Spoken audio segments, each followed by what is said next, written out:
to my channel. I promised you some more realistic videos, so here is one of me at 4 o'clock in the morning in Australia after I've been in transit for 32 hours now. I just slept in the airport lounge, feeling top notch.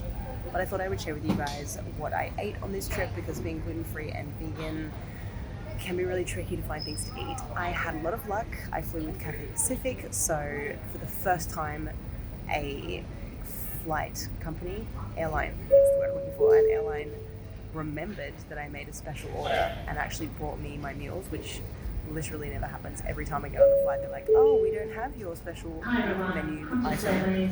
So then I literally go for 24 hours without being able to eat anything. So this time I packed 2 sandwiches, which I didn't film because by the time I got them out, they looked a bit scary, but I packed 2 sandwiches for myself just in case, but then it turned out that my meals were perfectly good. I'll show you here. So I think the first one was like lentil curry. I wouldn't really call it curry. It was like lentils and tomatoes, let's face it. There was no curry going on there, but it was perfectly edible. My second one was like an Indian breakfast. I can't remember exactly what it was, but I'll show you in the picture here. But it was alright. Again, it wasn't, tasty, but it was edible, which is a very nice change. And then my last one was just like a very simple, I think, vegetable lasagna and some steamed veg. So I was pretty pleased with that. It was veggies. And then I managed to find a burger restaurant in Hong Kong airport that did like the Impossible Burger. So I got some Impossible chili cheese fries, which were absolutely banging. That was very exciting. And now at Brisbane airport, I'm having a superfood smoothie. This is like an almond latte sort of frappe thing, but with like superfood stuff in it. Very Brisbane, very Australia. I haven't tasted it yet, so let's see what it's like.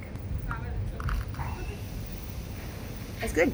It's very good. It was from the lovely place just over my shoulder there that you can see what they call. They don't seem to have a name. They're like some sort of superfood cafe. They do like acai bowls and Buddha bowls and super smoothies and things like that. They have like locally made kombucha. That sounded really appealing, but at 4 a.m. I didn't really feel like kombucha, so I got a super smoothie instead. But I thought I would give you guys some tips for traveling if you're vegan, especially if you're gluten-free, because as I say, it can be rather tricky, but there are definitely some things you can do. So number 1, pack yourself some snacks. I have a bunch of snacks that I took with me. Here's an example of the kind of plain snacks I take. This is just like mixed salted nuts. Just got them at the supermarket, super cheap in a teeny weeny pack. These are like, I think, are they called kettle corn in America? Like crunchy corn pieces in a habanero chili flavor, and I had them in smoky barbecue as well, which I ate, and some gluten-free pretzels.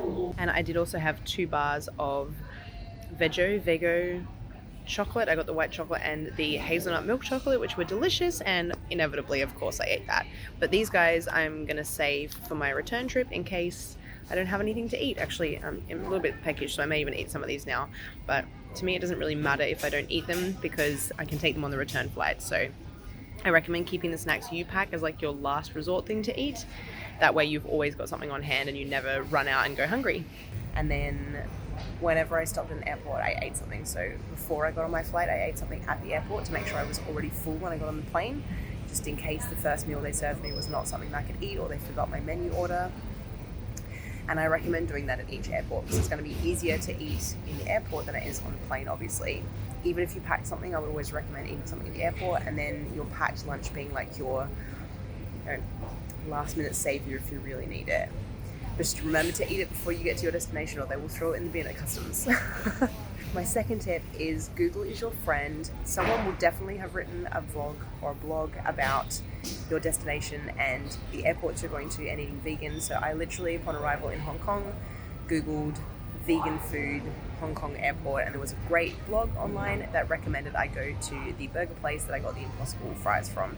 So that is going to be really, really helpful, and I promise there will be information on every airport. I've never not found what I'm looking for, so I'd highly recommend Google. And I like to pre-mark on my map, so do your research beforehand, and that way if for some reason you can't connect to the internet, at least on your Google Maps you have the information. You can see the little dot where you are, and without internet you can still kind of just walk towards things you've already marked on the map. If you've only got like an hour and a half between connecting flights, then at least you know where you're going before you arrive, which is really good.